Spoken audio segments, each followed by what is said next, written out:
¿Qué tal? ¿Cómo están? El día de hoy, el día 24, estaremos viendo el tema de María nos alimenta, defiende y protege, ¿no? Continuando el tema que estamos viendo ayer, estaremos viendo los numerales del 208 al 212, ¿no? Bueno, igual felicitarlos porque ya solo nos falta un cuarto, ¿no? El 25% de, el libro, bueno, y estas reflexiones. Y sí, no, bueno, ya estamos bastante cerca del último numeral, que es el 273, ¿no? Comencemos entonces, ¿no? El día de ayer estábamos viendo los amables cuidados de María con sus servidores, ¿no? El autor nos presentaba 5 puntos relacionados a esto, ¿no? El día de ayer profundizamos en el primer punto, que probablemente es el más extenso, ¿no? El punto uno que habla sobre que María nos ama, ¿no?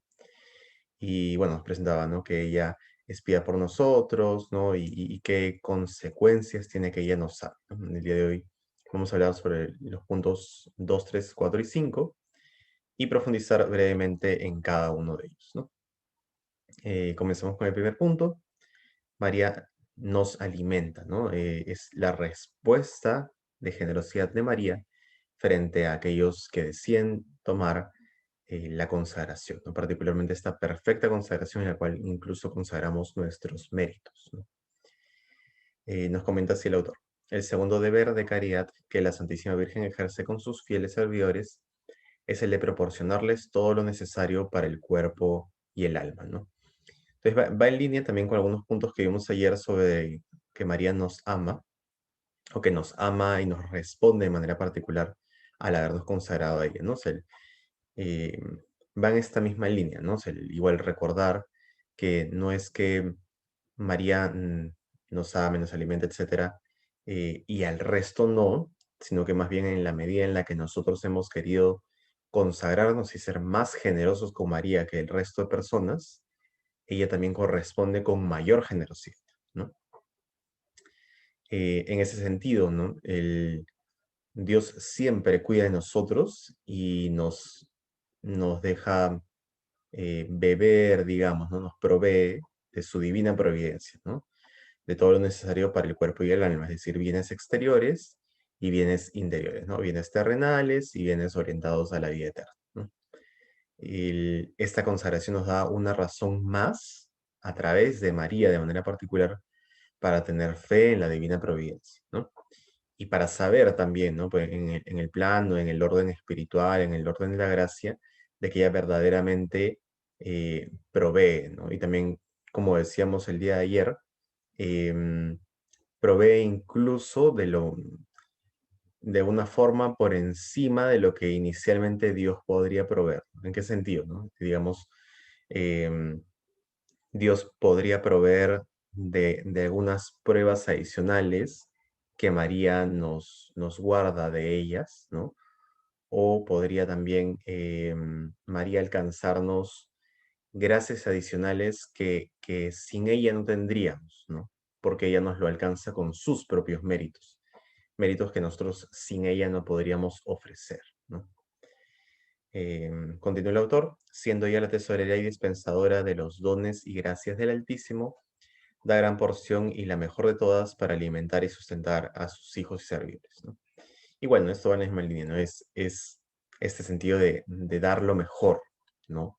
Em, Igual también va en línea con lo que hablábamos al inicio en las primeras reflexiones sobre cómo María nos ayuda a alcanzar una perfección más alta, ¿no? Si nosotros tenemos esta disposición interior de apuntar hacia la santidad, de apuntar hacia una vida de virtud, entonces realmente, como dice el autor en varios puntos antes, necesitamos de María, ¿no? Concretamente, y de sus cuidados y su alimentación en la vida de virtud, digamos, ¿no? Bueno, en los bienes exteriores y en los bienes interiores, ¿no? Ese es cuanto al punto número 2. En el punto número 3, el autor nos dice que María nos conduce, ¿no? Eh, Veamos qué nos dice el libro sobre esto, ¿no? El tercer bien que la Santísima Virgen hace a sus fieles servidores es el de conducirlos y guiarlos según la voluntad de su Hijo, ¿no? Entonces, bueno, en primer lugar, que María nos tornamos una vez más este sentido, ¿no? María nos conduce en base a lo que Cristo desea, ¿no? Porque la consagración a María no es otra cosa que la consagración a Cristo y la renovación de las promesas bautismales, ¿no? Es decir, esta consecución, este seguimiento, este deseo de alcanzar la santidad a través de la correspondencia total de nuestras promesas bautismales. Continúa el texto. Rebeca guiaba a su hijo Jacob y de cuando en cuando le daba buenos consejos, ya para traer sobre él la bendición de su padre y ya para ayudarle a evitar el odio y la persecución de su hermano Esaú. De alguna forma aquí, y ya va a profundizar sobre esto en los siguientes párrafos, pero aquí menciona este sentido de lo que hablábamos, ¿no? O sea, nos trae una bendición especial del Padre, ¿no? Que es, o sea, Padre Dios en este caso, ¿no?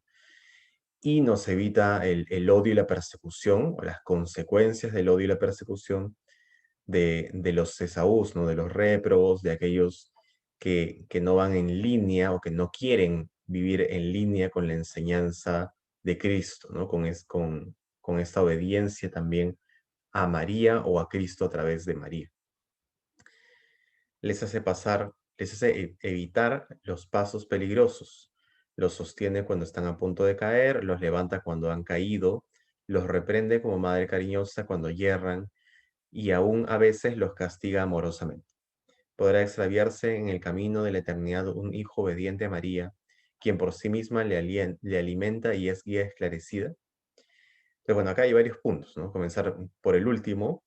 em, y también es algo que se menciona en el libro, ¿no? O sea, que ya lo hemos ido mencionando en las reflexiones anteriores. María nos cuida de manera particular, ¿no?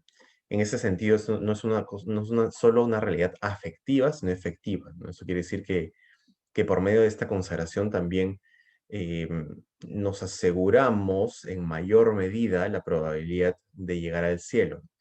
No solo por la consagración en sí, ¿no? Sino también por la respuesta a esta consagración, ¿no? Una consagración bien vivida, ¿no? Pero tenemos la ayuda adicional de María, adicional a lo que ya teníamos antes, ¿no? A nuestras propias fuerzas, digamos. Y además, bueno, ya en ese sentido, ¿no?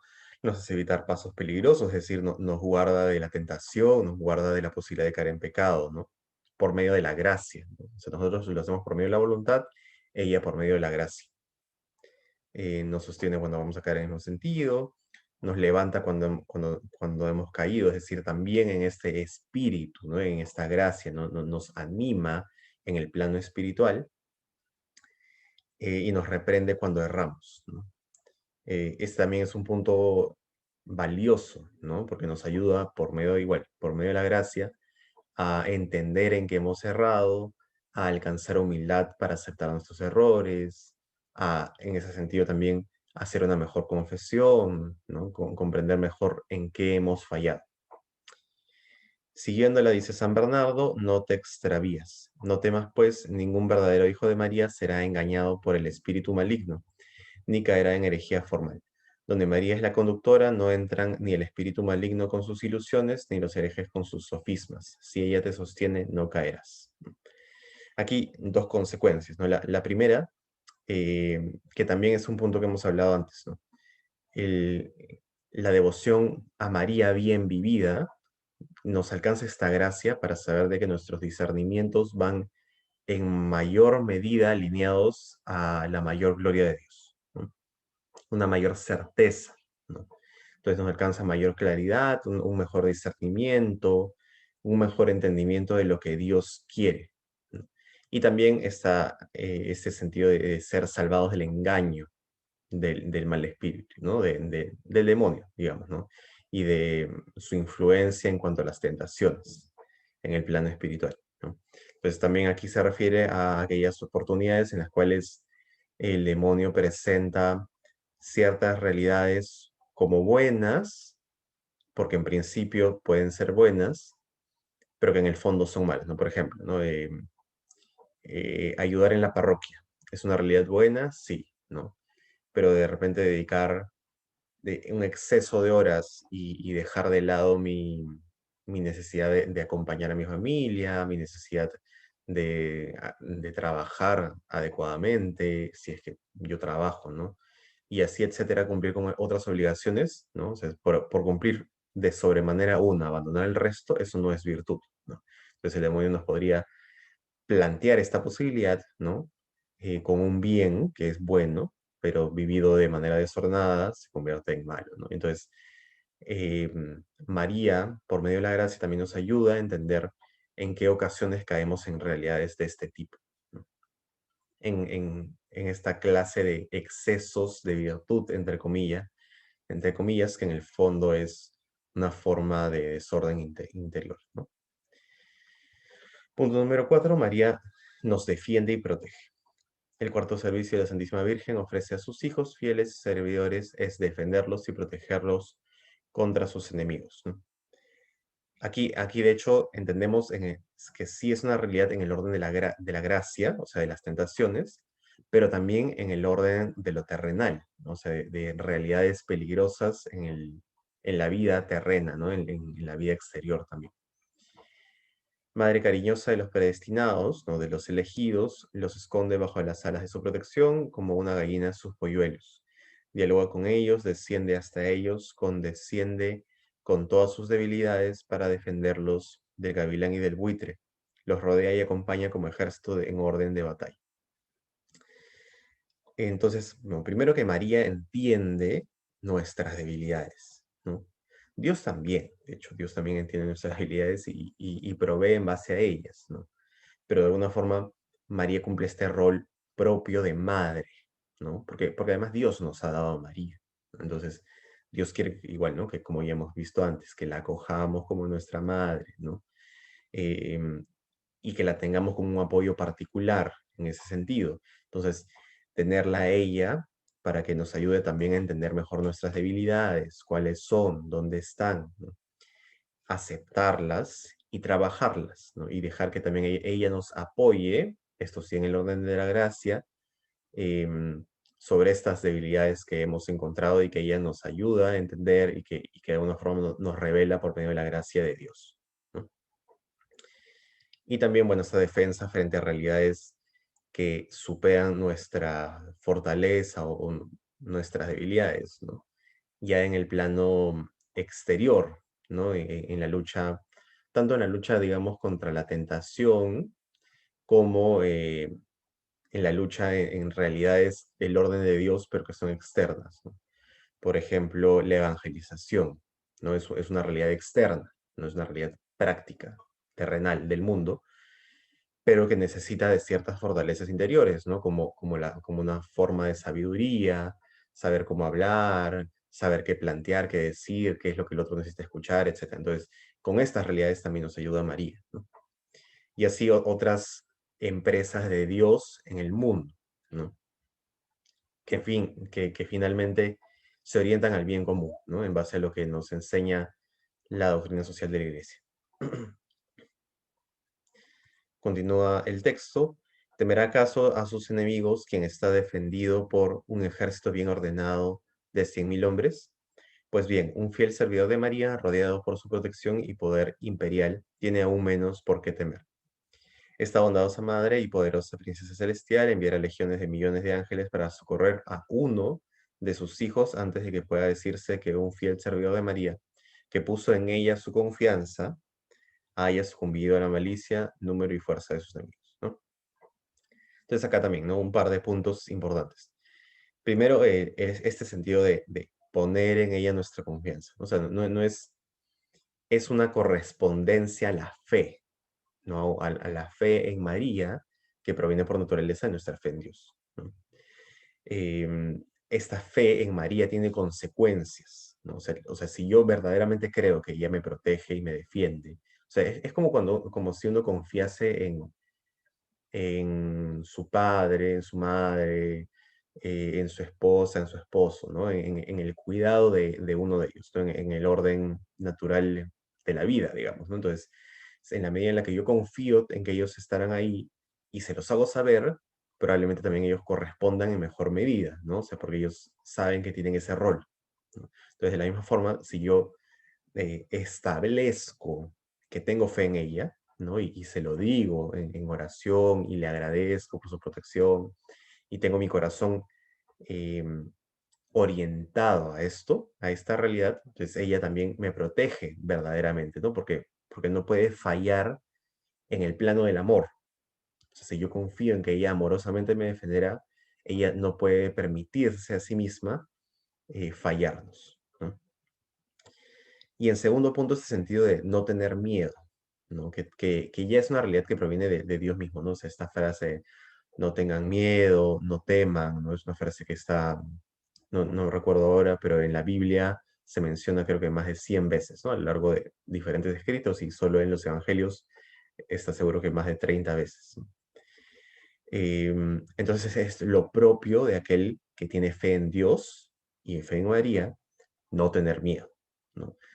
Entonces también es parte de la devoción confiar en las realidades que Dios provee y confiar en el auxilio de Dios y de María particularmente, ¿no? Y sabernos protegidos por ellos, ¿no? O sea, al nivel de lo que está planteando aquí el autor, ¿no? O sea, de que María, que es reina de los ángeles, ¿no? Porque Dios lo ha querido así, envía a sus ángeles, ¿no? A los ángeles que la sirven, porque es reina de los ángeles también, en ayuda nuestra, ¿no? Tanto en la lucha contra la tentación en el plano interior, como en la lucha en realidades exteriores, ¿no? Por ejemplo, en nuestra lucha por, no sé, ¿no? De repente encontrar trabajo o realidades de este tipo, ¿no? Punto número 5, María intercede por nosotros. Por último, el quinto y mayor servicio que la amable María ejerce en favor de sus fieles devotos es el de interceder por ellos ante su Hijo y aplacarle con sus ruegos. Y él los une y conserva unidos a él con vínculo estrechísimo, ¿no? Entonces, aquí de alguna forma el autor resalta, ¿no? Claro, la protección y defensa de María em, habla, digamos, en el plano de algo que ella hace directamente, ¿no? Por obra y gracia de Dios, pero que ella obra directamente. Entonces, además, María intercede por nosotros ante Dios, ¿no? Em, y de manera particular aplaca, ¿no? Esta necesidad de ruegos que necesitamos nosotros, ¿no? En ese sentido también de presentar sus méritos por los nuestros, ¿no? De revestirnos con las ropas de Saúl, es decir, con la prenda del hombre nuevo que es Cristo, como primogénito, ¿no? En este sentido de Saúl primogénito, y adornarnos con sus propios méritos, con su propia pureza, presentar nuestras manzanas con su bandeja de oro en esta misma línea, ¿no? María, además, después de haber colmado de favores a sus hijos y fieles servidores y de haberles alcanzado la bendición del Padre Celestial y la unión con Jesucristo, los conserva en Jesucristo y a Jesucristo en ellos. Los protege y vigila siempre, no sea que pierdan la gracia de Dios y caigan de nuevo en los lazos del enemigo. Ella conserva a los santos en su plenitud y les ayuda a perseverar en ellas, según hemos visto, ¿no? Entonces, em, como se mencionaba también antes, ¿no? No es solo que los santos alcancen su plenitud en María, digamos, sino que más bien para alcanzar la plenitud de la santidad, el santo necesita de María, ¿no? Entonces, en ese sentido también tenemos esta protección particular, ¿no? Y esta necesidad particular de ella, ¿no? No solo para comenzar el camino, ¿no? De unión con Jesucristo, de alcanzar la bendición del Padre, sino sobre todo, que es lo más importante, permanecer fieles a este camino. Entonces ella también nos ayuda en el plano de la gracia a alcanzar esto, ¿no? Porque de hecho durante los textos previos hemos hablado de varias realidades que son complejas, ¿no? O sea, que son complejas a nivel interior, sobre todo a nivel interior, pero también a nivel exterior, de alcanzar, ¿no? De corresponder a María en cuanto a las realidades que de alguna forma el autor nos plantea y de alguna forma se nos pide, ¿no? O sea, es difícil. Entonces también tenemos todas estas gracias que provienen de nuestro sí, ¿no? De este sí, de este decir sí, María, yo quiero consagrarme a ti de forma perfecta. Entonces María también nos ayuda con esta gracia que proviene de Dios naturalmente para el poder alcanzar todas estas realidades, ¿no? Entonces, bueno, hasta aquí llegamos. El día de mañana estaremos ya profundizando en unas prácticas concretas, primero exteriores y posteriormente ya interiores, ¿no? O sea, realidades que nosotros, en caso que querramos acoger esta forma de consagración, tendríamos que vivir, ¿no? Y bueno, hasta aquí llegamos. Muchas gracias por todo. Cuídense mucho. Nos vemos el día de mañana.